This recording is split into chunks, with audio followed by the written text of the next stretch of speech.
എല്ലാവർക്കും നമസ്കാരം. അപ്പോൾ ഇന്ന് ഞാൻ വന്നിരിക്കുന്നത് ഒരു സൂപ്പിൻ്റെ റെസിപ്പി ആയിട്ടാണ്. അപ്പോൾ ഇപ്പോൾ ഏറ്റവും കൂടുതൽ നമുക്ക് സുലഭമായിട്ട് കിട്ടുന്ന ഒന്നാണ് മുരിങ്ങാക്കായ. അപ്പോൾ മുരിങ്ങാക്കായ സൂപ്പാണ് ഞാനിന്ന് തയ്യാറാക്കാൻ വേണ്ടി പോകുന്നത്. അപ്പോൾ മുരിങ്ങാക്കായയുടെ ഗുണങ്ങളൊന്നും ഞാൻ നിങ്ങൾക്ക് പ്രത്യേകം പറഞ്ഞു തരേണ്ട ആവശ്യമില്ല. അപ്പോൾ അത്രയും ഗുണമുള്ള ഒരു ഇതാണ് മുരിങ്ങാക്കായ. അപ്പോൾ നമുക്കതെങ്ങനെയാണ് സൂപ്പ് ഉണ്ടാക്കുന്നതെന്ന് നോക്കാം. അതിനായിട്ട് ഞാനൊരു 7-8 മുരിങ്ങാക്കായ എടുത്തിട്ടുണ്ട്. അത് നന്നായി കഴുകി അതിൻ്റെ പുറംതൊലിയൊക്കെ കളഞ്ഞ് എല്ലാം ഒന്ന് മുറിച്ചിടുക. അപ്പോൾ ഞാനിങ്ങനെ എല്ലാം ഒന്ന് മുറിച്ചെടുത്തിട്ടുണ്ട്. പിന്നെ നമുക്ക് വേണ്ടുന്നത് ഇഞ്ചി, വെളുത്തുള്ളി, അതുപോലെ ക്യാരറ്റ് എടുത്തിട്ടുണ്ട്.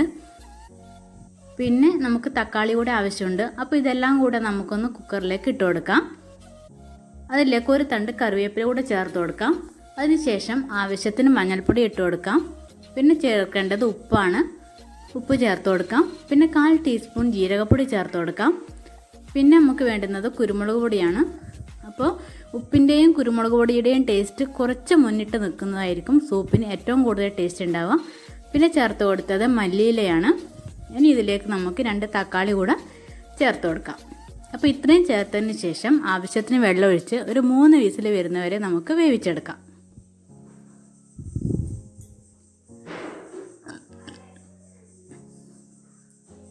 അപ്പോൾ ഞാനൊരു 3 വിസിൽ വരുന്നവരെ വേവിച്ചെടുത്തിട്ടുണ്ട്. അപ്പോൾ ഇനി നമുക്ക് ഇതിൽ നിന്നും മുരിങ്ങാക്കായ മാത്രം നമുക്ക് മാറ്റിയെടുക്കണം.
കുറച്ചൊരു കൊഴുപ്പോട് കൂടി തന്നെ വാങ്ങാം.